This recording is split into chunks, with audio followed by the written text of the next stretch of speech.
Apakah perlu menikah adalah judul kita pada malam hari ini di Mari Teguh Golden Ways. Kita masuki segmen kedua, Pak Mario. Ya. Pak Mario, apa harus kita lakukan setelah pandangan kita yang tadinya sulit melihat karena terkena badai cinta telah berlalu, lalu kita mulai sedih lebih logis begitu, Pak? Apa yang harus kita lakukan saat kita tidak bisa lihat dengan jelas? Super sekali, Mas Uli. Ditransfer yuk, ditransfer. Ini dia. Wah, ini yang kita pikir belahan jiwa. Gitu. Lalu kita cari satu orang yang mirip sifat-sifatnya. Yang namanya Mr. X. Ini Anda. Gitu. Oke. Nah. Ini ada cinta. Tidak mungkin logis. Ya, cari orang yang mirip sifatnya dengan dia, lalu tanya, will I live with him? Apakah saya akan hidup dengan dia? Bangun tidur bersama dia? Membesarkan anak-anaknya? Menunggunya di rumah? Selama dia bekerja? Pikirkan itu. Kalau bilang enggak, hati-hati. Berarti orang ini sama. Kita itu tidak logis karena ada peran cinta.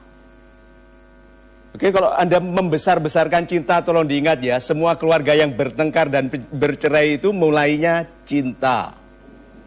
Jatuh cinta, jangan dibesar-besarkan, itu hanya ketertarikan sementara yang tidak logis.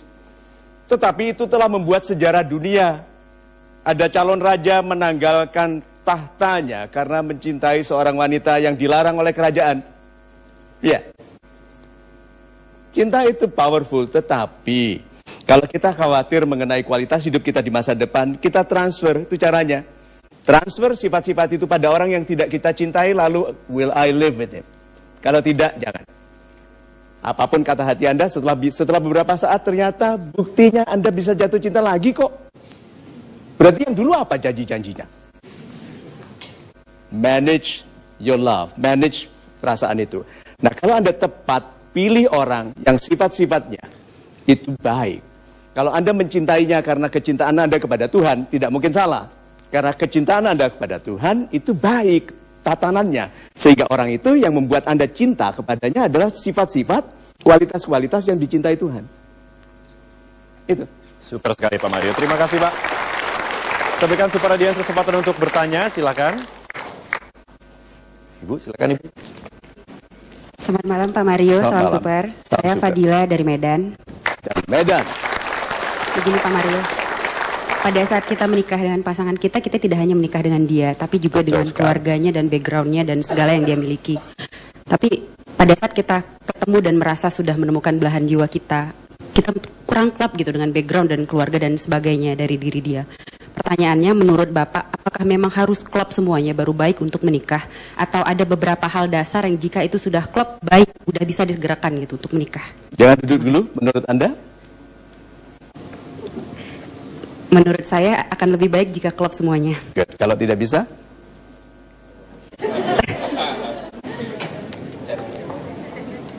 Mencari sampai ada target waktu yang saya tentukan. Good. Terima kasih.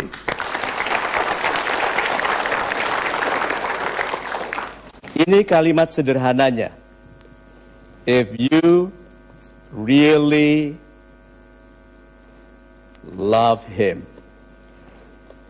Kalau Anda betul-betul mencintainya, Anda akan melalui apapun untuk bersamanya. Kalau kita dihentikan oleh ketidakcocokan di sana, yang menikahkan kita, Anda dengan dia.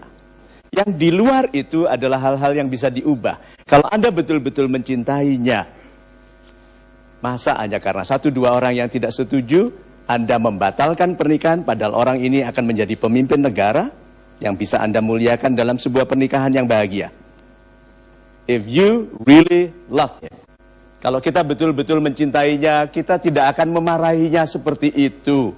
Kalau kita betul-betul mencintainya, kita tidak akan mengambil kesenangan karena kita benar lalu dia salah. Kalau kita betul-betul mencintainya, kita memaafkan, kita menerima dia seperti itu karena dulu sebelum menikah kita sangat memilih. Tapi setelah menikah, dia dan Anda harus saling menerima apa adanya sekarang. Itu. Super sekali Pak Mario. Terima kasih Pak. Silakan kesempatan Super Audience untuk bertanya. Silakan Ibu.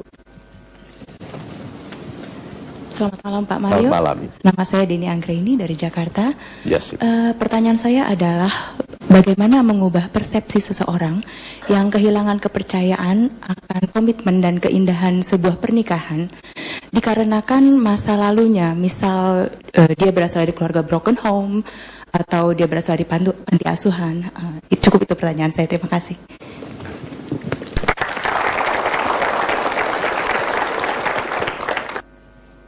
You are today because of what you were yesterday.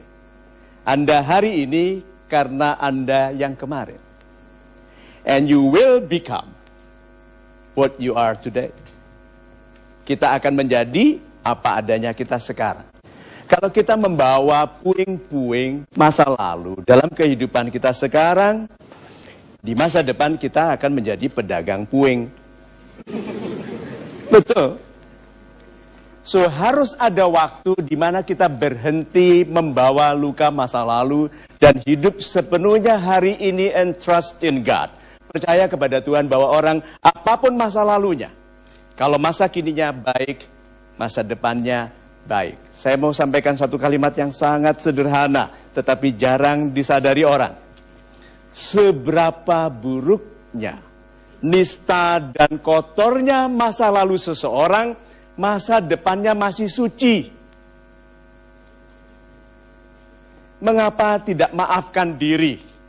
Berdiri gagah, lalu Tuhanku lihatlah aku yang bersungguh-sungguh menjadi pribadi yang baik. Lalu berlakulah yang memungkinkan kebaikan kita besok. Itu. Super sekali Pak Mario. Terima kasih Pak. Kita akan melakukan polling Pak. Kami silakan Anda untuk kemudian menekan tombol yang berada di keypad yang ada di tempat duduk Anda dan jawab pertanyaan berikut ini. Opsi manakah yang Anda pilihkan untuk seorang wanita yang sedang kebingungan? A. Meminta kekasih menunda pernikahan karena ingin melanjutkan pendidikan setinggi mungkin. B. Menikah dan menjadi ibu rumah tangga dan tidak menggunakan hasil pendidikan tingginya untuk berkarir sendiri. Ataukah C. Menikah, berkarir sendiri dan menolak punya anak sampai karir mapan. 5, 4, 3, 2, 1. Terima kasih, tepuk tangan untuk pilihan Anda. Kami segera kembali selalu di Mario Teguh Golden Ways. Betapa inginnya pun kita menjadi seorang pebisnis, ingat, ibu rumah tangga adalah karir yang paling mulia. Itu.